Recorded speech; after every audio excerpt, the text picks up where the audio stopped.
write it, I kind of have to work inside out. It has to work moment to moment before I even start to extrapolate from a scene to figure out that it can work over a feature length. Like, it has to breathe.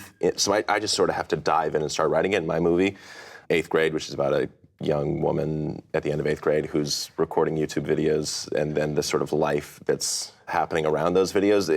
The initial impulse for the script and the start of it was watching videos of young kids online speaking about themselves and talking about their life, and just transcribing those monologues. And because I found the way that these kids express themselves to be so visceral and meaningful to me, and sort of existed in like really sharp contrast to the way I had seen young people be portrayed on screen, which was perfectly articulate, perfectly in command of their own narrative. And for me, what it means to be alive right now is to be out of control of your narrative, to be constantly trying to be your own storyteller, your own biographer, your own filmmaker, and failing to do that.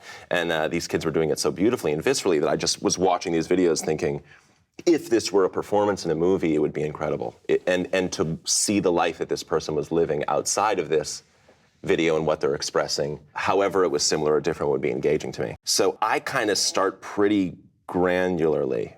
I have to sort of feel like I can feel the moments of the film working before I can then pop out and, you know, take out What led you to those cards. videos in the first place? I'm from the internet. I sort of got my start on the internet. I go to the internet for a lot of the things. You're a 3D printed human. I am, yes. Yeah. These joints move, barely.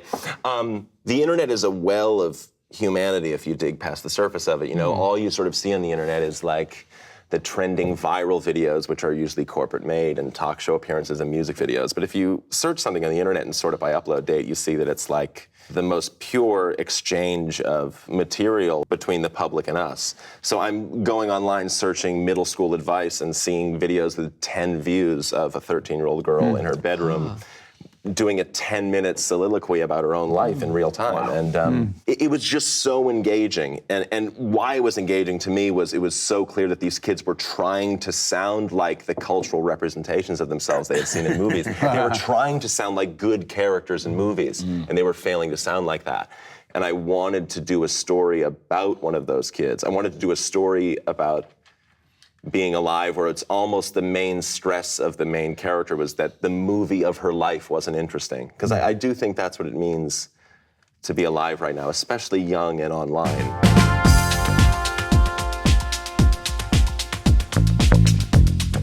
I have sympathy for the conversations that are happening right now. Obviously, there's this sort of core issue at the center of the country right now, and I think oftentimes people point to the symptoms when we all sort of know where the tumor of this thing is, that all these things are, maybe these overcorrections are emanating from. But there's obviously there's a lot of elephants in the room right now, as there should be. Maybe there were elephants there the entire time. Maybe for the first time, people like me are being pointed at the elements that other people are pointing at the entire time. Representational, you know, we are talking about hopefully encroaching diverse group of storytellers that are not necessarily represented by the people around this table fully.